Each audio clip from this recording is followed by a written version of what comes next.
Okay, so AI, it feels like it's everywhere these days. Oh, yeah, And everyone's trying to figure out what it all means and what the next big thing is going to be. definitely. But while some companies are making a lot of noise, others are kind of quietly becoming these AI powerhouses. Yeah, and that's a good point. And one of those is Broadcom. Mm-hmm. And it's not just another chip company, jumping on the bandwagon. Right, they've got a very specific strategy going on. They do, and it seems to be paying off. Yeah, it really is. Now, our listener today is particularly curious about Broadcom and its role in the whole AI world. Okay. They even sent us this article from the Motley Fool. Oh, cool. It's titled, "Is Broadcom stock a buy now?" Interesting. So let's deep dive into this, shall we? This is good. What are the key takeaways that our listeners should know? Well, I think the article really highlights Broadcom's unique position in the AI market, Okay. especially when it comes to data centers. All right. They're not making the chips that are in your phone, but rather the heavy-duty stuff that powers these massive AI systems. Interesting. So while we're busy posting selfies, Broadcom's chips are out there like crunching numbers and making AI do its magic. Exactly. They're making these specialized chips called ASICs. ASICs. Yeah, it stands for Application-Specific Integrated Circuits. Okay. These chips are custom designed for very specific tasks. Mm-hmm. And in Broadcom's case, it's all about making AI data centers run efficiently. Ah, so it's not a one-size-fits-all approach. Nope. They're tailoring these chips to the exact needs of their clients. Precisely. And here's where it gets interesting. Okay. Big names like Alphabet and Meta Platforms. The companies behind Google and Facebook. Exactly. Ah. They are already using Broadcom's ASICs. Yeah. And these are companies that are pouring billions into AI, so they're not messing around when it comes to choosing their hardware. So we've got Broadcom making these specialized chips. Yep. And then we've got these tech giants lining up to buy them. Mm-hmm. That sounds pretty promising. It is, in fact, a J.P. Morgan analyst estimated that Broadcom's potential market for AI chips could be worth a staggering $150 billion. Wow, hold on. $150 billion. Yeah, That's not just pocket change. That's a whole mountain of cash. it is. The article also mentioned that Broadcom raised its sales outlook for AI chips. Yes, they did. Can you remind me what that was again?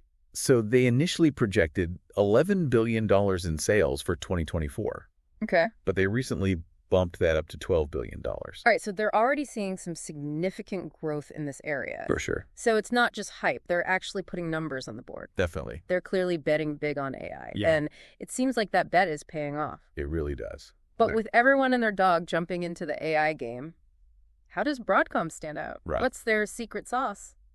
Well, I wouldn't call it a secret, Okay. but it's definitely a smart strategy. What is it? They're focusing on being the backbone of AI's computational power. Interesting. While other companies might be chasing every single AI opportunity, Mm-hmm. Broadcom is laser-focused on providing the high-end specialized chips that data centers need to function. Right. And it's not just about the chips themselves, is it? No, It's also about the relationships they're building. absolutely. And the article mentioned OpenAI working with Broadcom. They did, yes. Can you tell me a little more about that? So OpenAI, Mm-hmm. the folks behind ChatGPT, Oh, wow. are actually working with Broadcom to design their own in-house AI chip. Wow. So they're working together. Yeah, they are. That's a big deal. It is. If OpenAI trusts Broadcom to help them build the brains behind their AI, that says a lot. It does. But let's not forget about the elephant in the room. What's that? All the money pouring into AI right now. Oh, yeah. I mean, Goldman Sachs predicts $1 trillion in AI spending. Wow. And NVIDIA thinks it could even hit $2 trillion.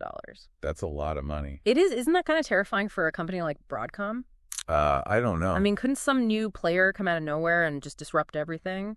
That's always a possibility in the tech world. Right. Things move so fast. Yeah, New players emerge all the time. that's true. But Broadcom's early lead and their strong partnerships, I think, give them a significant advantage. Okay. They're not just keeping up, they're setting the pace. Okay, so we've established that Broadcom is a major player in this AI chip market. Yeah. And this market is absolutely exploding with investment. Oh, yeah, tons of money going into this. But now the question our listener really wants an answer to Okay. is Broadcom stock a good buy? Right. The article mentioned that it surged 96% in the past year. Uh, Is that a red flag or a green light? Well, that's where things get a bit more complicated. Okay. A 96% surge definitely gets your attention, It does. but is it sustainable? Oh.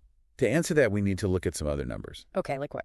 starting with the PE ratio. Okay, so the article throws out these PE ratios. Broadcom at 27.6, NVIDIA's way up at 34.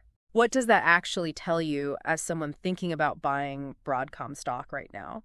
The PE ratio, or price-to-earnings ratio, tells us how much investors are willing to pay for every dollar of a company's earnings. Okay. A higher PE ratio usually suggests investors are more optimistic about a company's future growth prospects. Okay. So in this As case, well.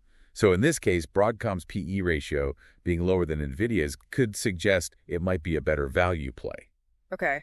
But of course, like any financial metric, it's not the whole story. Right, it's just one data point among many. Exactly. So what other factors should our listener consider when trying to decide if Broadcom is worth investing in? What are the potential red flags? Well, one thing that stands out is Broadcom's reliance on a few key customers. Okay. Remember we talked about Alphabet and Meta Platforms already using their chips. Yeah. If those relationships were to change, Yeah. or if those companies decided to develop their own in-house chips, Right. it could significantly impact Broadcom's revenue. Yeah, that makes sense. It's like having a really amazing food truck. But only parking it outside one office building, Uh-huh. and if that building suddenly closes, you're out of luck. Exactly. And then there's the broader economic climate to think about.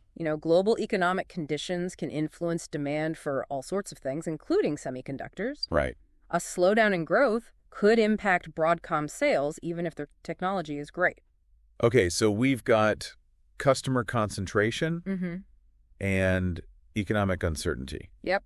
Anything else that could throw a wrench in the gears? Well, let's not forget about the geopolitical landscape. Okay. Trade tensions and restrictions on technology exports could also pose challenges for a company like Broadcom, especially given the global nature of the semiconductor industry. So even if Broadcom has the best AI chips in the world, factors outside their control could still impact their success? Absolutely. It's a reminder that investing always involves a degree of risk, Yeah. especially in a sector as dynamic as AI. Right. It's all about weighing those risks against the potential reward. For sure.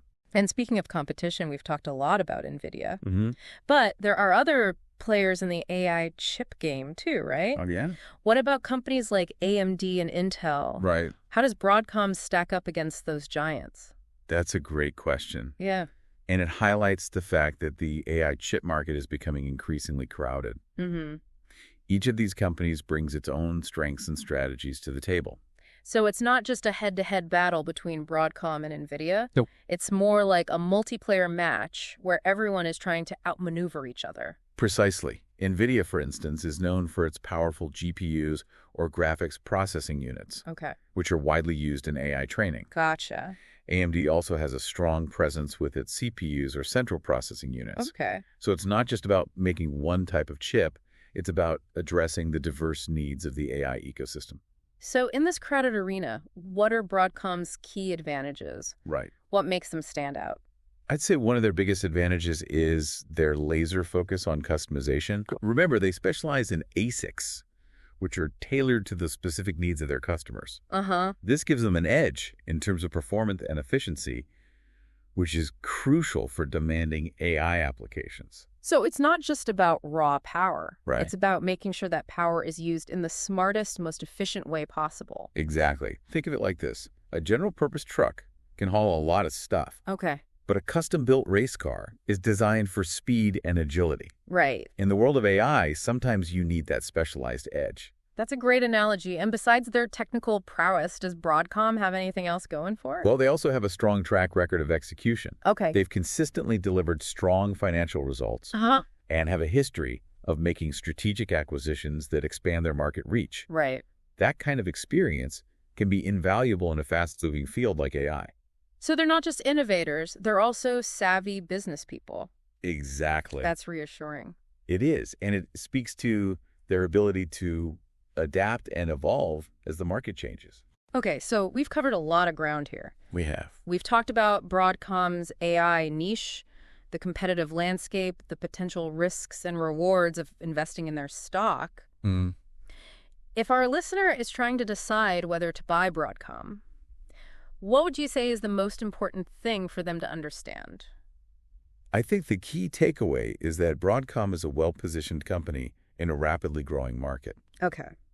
But like any investment, it comes with risks that need to be carefully considered. Of course. I would encourage our listener to not only research Broadcom, but also explore the broader AI chip market and understand the competitive landscape. So don't put all your eggs in one basket, literally or figuratively. Exactly. Look at the whole picture. Right. Information is key to making informed investment decisions. Great advice. Now, before we wrap things up, you mentioned having a thought-provoking question for our listener. I do. Something to really get them thinking about the bigger picture of AI. Yeah. What is it? Well, we've talked about the enormous potential of the AI market and how Broadcom is poised to capitalize on that growth. Mm-hmm. But what if things don't go as planned? Okay. What are the potential risks for Broadcom in this rapidly evolving market? Interesting. What could derail their success, even with their current strong position? Ooh, that is a good one. It's like reminding everyone that even the shiniest, most promising tech can face unexpected challenges. Exactly. And thinking about those challenges can help investors make more informed decisions. That's a great point. It's all about staying informed, being aware of the risks, and understanding that even in the world of AI, there are no guarantees. Right. The AI landscape is constantly shifting. Uh-huh. And the companies that succeed will be the ones that can adapt and evolve. And on that note, I think we've explored just about everything there is to explore about Broadcom and its role in the AI chip market. I think so. We hope you found this deep dive informative, and as always, we encourage you to continue exploring this fascinating topic. Absolutely. Maybe research some of Broadcom's competitors or delve deeper into the technologies driving the AI revolution. That's a great idea. Until next time, keep learning, keep questioning, and keep diving deep. Okay, so we've explored Broadcom's AI position, those chips they're making, the competition, and even those PE ratios, which always make my head spin a little. I know, right? But let's bring it back to our listener. And that Motley Fool article they shared, Right. it asked, is Broadcom stock a buy now? Right. So after all this, what do you think? That's the million-dollar question, isn't it? It is. And unfortunately, there's no easy answer. Right. I mean, if investing were as simple as looking at a few numbers or listening to one podcast, we'd all be rich. True enough.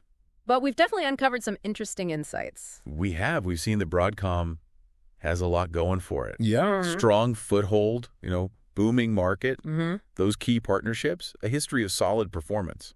Right. But as we've discussed, there are also some risks to keep in mind, Absolutely. like their reliance on a few big customers, Right. the unpredictable nature of tech, Yep. and all those global economic and political factors that could come into play. All those things. So it's not a simple yes or no, buy or sell. It's not. It really comes down to the individual investor, Yeah. their risk tolerance, their investment goals, Right. and how they weigh those potential rewards against the risks. Exactly what we've done today is equip our listener with the information and perspectives they need to make a more informed decision. Okay. They can ask themselves now, do I believe Broadcom can navigate these challenges Mm-hmm. and really capitalize on those opportunities in the AI landscape? Right. Do I see the current stock price as a good entry point for me? Mm-hmm. Ultimately, those are questions only they can answer. That's the beauty of this whole deep dive process, right? Yeah. We're not here to give financial advice or tell anyone what to do with their money. Definitely not. We're here to spark curiosity, Mm-hmm. provide context, and empower people to make their own decisions. I love that. And you know what I find fascinating is how this deep dive into one company, Yeah. Broadcom, Uh-huh. has also opened up a whole universe of questions about the future of AI as a whole. It's true. We started talking about chips and PE ratios. I know, right? And now I'm wondering about the ethical implications of AI. Yeah. How it's going to reshape our world, all that big picture stuff. Those are the questions that really keep me up at night. Me too. And honestly, those are the questions that are going to shape the next decade Uh-huh. far more than any single company's stock price. Absolutely. And those are definitely questions we'll be exploring more here on the deep dive. For sure. But for now, listener, we hope this exploration of Broadcom and the AI chip market has given you some valuable food for thought. I hope so. Remember, knowledge is power, especially in a world that's changing as rapidly as ours. Couldn't agree more. Keep learning, keep questioning, and keep diving deep into the topics that matter to you. Until next time. Until next time.